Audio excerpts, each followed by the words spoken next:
Hello, everyone. My name is Olivia Swart, and I'm an officer at the APUS Active Minds chapter. First, I want to extend a very warm welcome to you all for joining us at our presentation on VAR. With that, let's get started.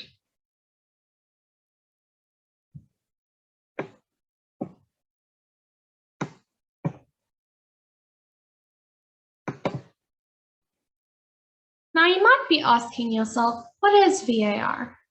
Validate, appreciate, refer. To begin, we'll watch a video from Active Minds.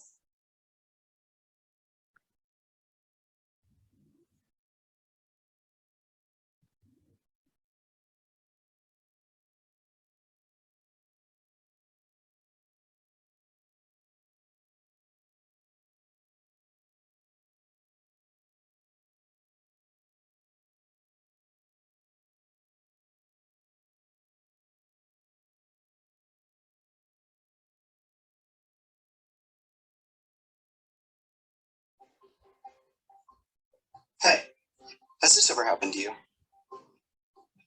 Maybe your friend, teammate, coworker, loved one says something like, I've been having a hard time lately. I've been feeling really anxious. I'm overwhelmed. If it sounds like more than a bad day, it probably is. So, what could you do? Consider this an opening to start a conversation with your friend. Talk and listen using VAR. Validate, appreciate, refer. VAR. An easy way to let someone know it's okay to not be okay, and you are not alone.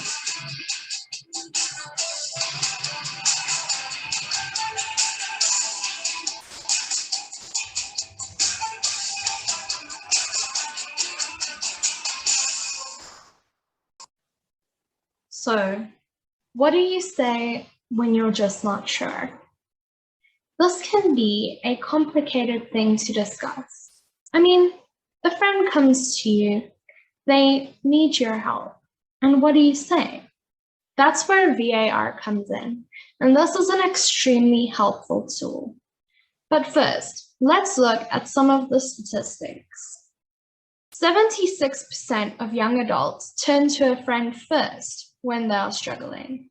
61% of students do not feel prepared to help a friend who shares their struggle, and 39% of students in college experience a significant mental health issue. Mental health struggles are on the rise globally, particularly among young adults. Suicide remains the second leading cause of death among young adults, including those on college campuses nationwide. You can help. But let's also remember that mental health and mental illness does not discriminate. Suicidal thoughts, stress, and overall mental health struggles can happen to anybody. How to best show up for our friends. A conversation can be life-changing. For many, they just need to feel supported. It can be challenging though. How do you know what exactly to say when someone tells you they're stressed or having a difficult day or struggling with their mental health? VAR, or validate, appreciate, refer, empowers people to know what to say and do in those moments. The 3 steps are a helpful guide to listening and responding in a meaningful way. You can also teach other people VAR so that their conversations are also rooted in active listening skills and validation. Validation can make all the difference in the world. With that, let's start with the first step. Validate. Validate their feelings. Let them know that what they're feeling is okay and that you believe them. When someone reaches out to you, validate their feelings and acknowledge that whatever they are going through is okay. Even if you cannot relate to what they are going through, remember, this is real to them. Validation can sound like, that makes sense. That sounds difficult. You have a lot on your plate. I believe you. I hear you. What are some examples of validation you can think of? Drop them in the chat and let's go through them. The next step is appreciate. Appreciate their courage. Speaking up can be a challenging step, and let them know it's a good one. You can use this opportunity to let them know you care and that they are not alone. Appreciate can sound like, thank you for sharing. Thank you for being open with me. I'm here if you want to talk or need anything. You are not alone. It helps to know what you are going through. What are some other examples you can think of? The final step is refer. Refer them to skills and support. Let them know that help is available and refer them to the appropriate resources. Sometimes what a person needs is a listening ear and a social connection. Sometimes they will need more. And you can help to figure out what will work best for them in this moment. Notice refer is best when posed as a question. Refer can sound like, what makes you feel truly cared for? What's one thing that you would make a difference for you in this moment? Do you think it might be helpful to talk to someone? I can go with you. Do you want to make plans to go on a run together tomorrow? What are some other examples you can think of that you can use in this step? Refer, taking it a step further. In certain cases, the need for support is greater than what self-care or coping strategies can take care of. You may suggest your campus counseling center or a mental health professional and ask your friend how that would feel to them. You can even offer to go with them so that they know you are there to support them and that they are not alone. If your friend is in crisis, stay with them until they are able to connect with immediate help. You can also find some of those resources on this website. Remember that this conversation may be ongoing. Following up with the person the next day or soon is always a good idea. Refer is always in a form of a question. It is important to use this step to learn from the person what is most helpful for them. Now you might be wondering, are there things I shouldn't say or do when someone opens up to me? Yes.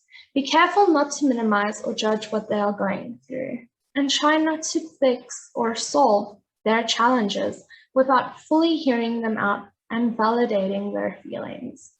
Use caution when trying to relate what they are going through. You may not know the full context, and we are all unique and experience situations differently. You might also be wondering, I'm worried I'm going to say the wrong thing.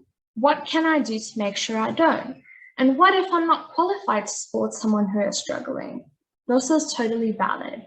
It can be intimidating to step into the arena of showing up for people in this way. VAR is all about just being there for the people around us and helping them understand that they are not alone. It's not being an expert, and a lot of time, a friendly, non-judgmental person is exactly what will help someone through the challenging moments in life. It is less about what you say and more about you being present and showing that you care. How can I ask someone to use VAR with me when I need to share something that I'm going through and want to be heard and validated? This is a great question. You deserve to be heard and validated too. Here are a few ways you can ask for what you need around communication. Hey, I have something on my mind. Is it okay if I just vent for a minute?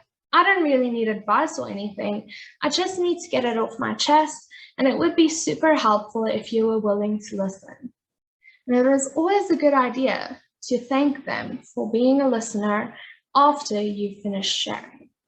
Here's another example. You know, I really appreciate your advice and insights, but right now it would really help me if I could just share my thoughts. Would that be okay? I'd love to hear your thoughts afterwards. There are two more examples on this page that you can look at. And why don't you come up with a few examples on your own? Share them in the chat box.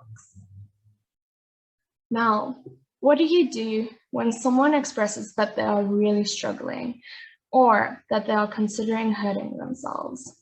This can be an extremely difficult situation.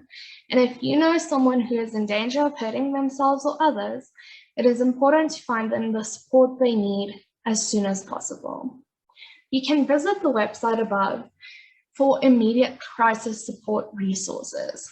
Here are a few examples. You can text a crisis text line, call the National Suicide Prevention Lifeline, go to the emergency room at a local hospital, call 911, or call campus security. There are a few do's and don'ts of VAR. Let's go through them. Do use caution when relating to the experience. You may not know the full context. The problem is, in certain cases, when people try to relate to an experience, it may seem like you're minimizing what they are going through. You must ask what you need in a conversation. Don't be afraid to ask for what you need. Seek help if you are concerned that you or someone you know is in danger of hurting themselves or others. Don't minimize or judge what they are going through. Don't try to fix or solve their challenge. This may sound like if someone's having difficulty with their work-life balance and you tell them, oh, you should just develop better time management skills.